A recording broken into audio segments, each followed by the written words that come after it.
sommes en pleine campagne électorale fédérale et la guerre tarifaire que le président des États-Unis a déclarée au Canada et au reste du monde prend tout l'espace. Tous les autres enjeux, notamment ceux concernant les communautés de la diversité sexuelle et de genre, sont oubliés. Et Denis Martin-Chabot, qui anime l'heure où l'arc-en-ciel se lève à Canadem Radio, est avec nous justement pour nous en parler. Oui. D'abord, merci Denis Martin d'être avec nous. C'est toujours un plaisir d'être ici. Toujours un plaisir. Denis Martin, est-ce que les enjeux queer sont vraiment oubliés au sein de cette campagne? Tout à fait, tout à fait. Pourtant, les questions de genre, on sait que ça a vraiment servi le président Donald Trump aux États-Unis, qui avait mené, je pense qu'il a dépensé autour de 60 millions de dollars pour faire des publicités, notamment pendant le Super Bowl, pour dire, voici, les démocrates, les autres sont pour les LE, IL et compagnie, nous, on est pour vous. Et il a réussi à gagner beaucoup de votes. Pourquoi? Parce que ces questions, c'est ce qu'on appelle en bon anglais des wedge issues, c'est-à-dire des questions tranchantes. Même si elles ne concernent qu'une très faible minorité, elles soulèvent des passions. Et si on exploite bien ces thèmes-là, on peut gagner des votes.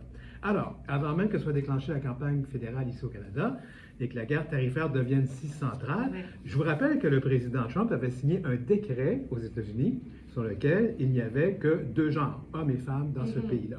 Et puis, interrogé sur cette question, le chef conservateur Pierre Poilievre s'est immédiatement rangé derrière le président états-unien sur cette question. Puis je rappelle aussi que Pierre Poilievre s'est aussi avancé sur la présence des femmes trans dans les vestiaires féminins. Il s'y oppose.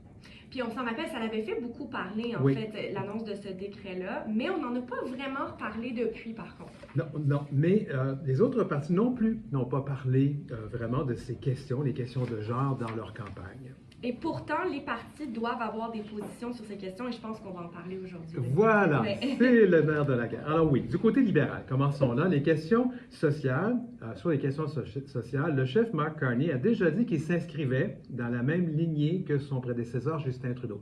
Les questions économiques, ça c'est une autre question.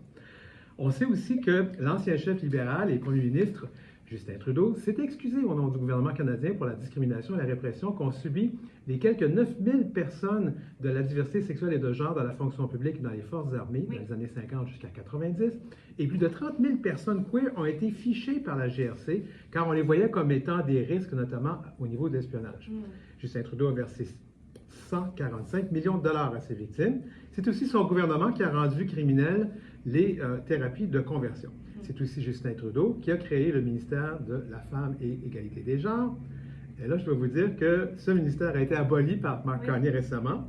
Cette responsabilité a été ajoutée au ministre de la Culture et de l'Identité canadienne et Parc Canada, anciennement ministère du patrimoine, et c'est Stephen Guilbeault donc, qui détient ce ministère. Et je voudrais ajouter, avant qu'on aille, parce que c'est important de dire, un des enfants de Mark Carney s'identifie comme non-binaire. Et contrairement à ce très cher Elon Musk, qui a rejeté son enfant trans, on le sait, M. Carney aime tout autant son enfant non-binaire.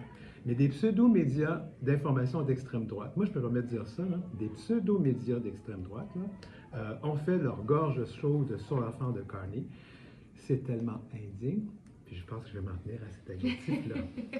Mais en fait, pour le poste de ministre, parce qu'on avait reçu en fait une représentante de l'organisme Les Trois Sexes à l'émission pour l'aborder, et je voulais juste faire une petite nuance par rapport à ça. Donc, c'est pas le ministère qui a été aboli, mais c'est le poste de ministre. Tout à fait, donc, ça a été ajouté au poste, en fait, aux différents postes de Stephen Guilbeault. Exactement. Donc, le ministère n'a pas encore été aboli. On espère que ça va pas se rendre là.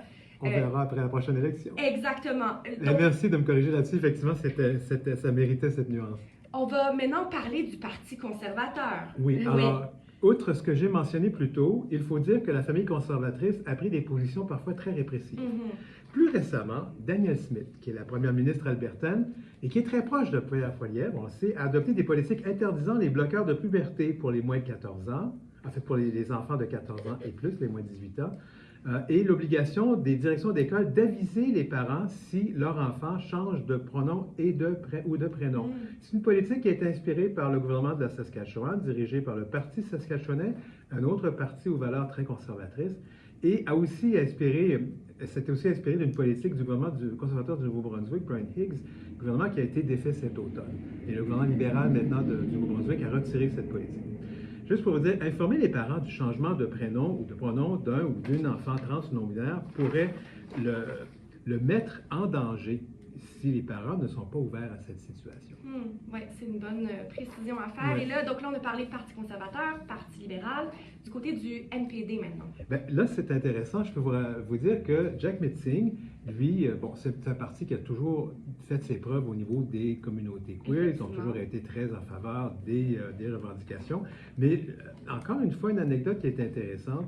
Jack Metzing se dit très sensible à la situation des enfants trans et non binaires à l'école, parce que pour lui, l'école peut devenir un sanctuaire, un safe space qu'on appelle.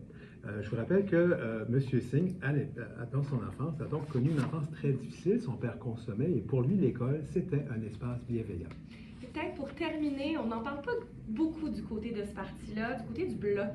Bien, le Bloc a aussi traditionnellement été ouvert aux questions de la diversité sexuelle et de genre. Rappelons que le Bloc a aussi connu une première. Le premier député ouvertement gay, c'était Sven Robinson du NPD, ça date de 1988.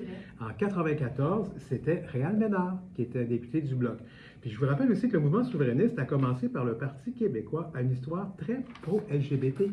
C'est sous le PQ qu'a été inscrit l'interdiction de discriminer contre les personnes queer. Puis là, on remonte en 1977, faisant du Québec la première juridiction à le faire en Amérique du Nord.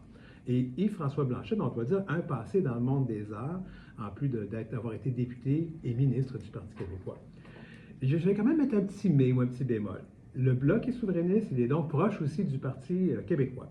Le chef du PQ, Paul Saint-Pierre Plamondon, a donné son appui aux personnes queer, mais en même temps, il s'en est pris sévèrement à ce qu'il appelle le wokisme, associé très très souvent aux questions queer. Et il remet en question l'éducation sexuelle à l'école et sur la façon dont on l'enseigne. Donc, à suivre à ce niveau-là. À suivre. Et pour terminer, en fait, c'est ça, il ne faut pas l'oublier, le Parti vert. Oui, le Parti vert, ben, écoute, son co-chef, Jonathan Pedneau, est lui-même gay. Alors, je pense que ceci explique cela. Cela dit, je me permets de prédire que les questions queer n'auront pas vraiment un impact majeur sur le résultat des élections si on suit à ce que tous les sondages nous racontent jusqu'à maintenant.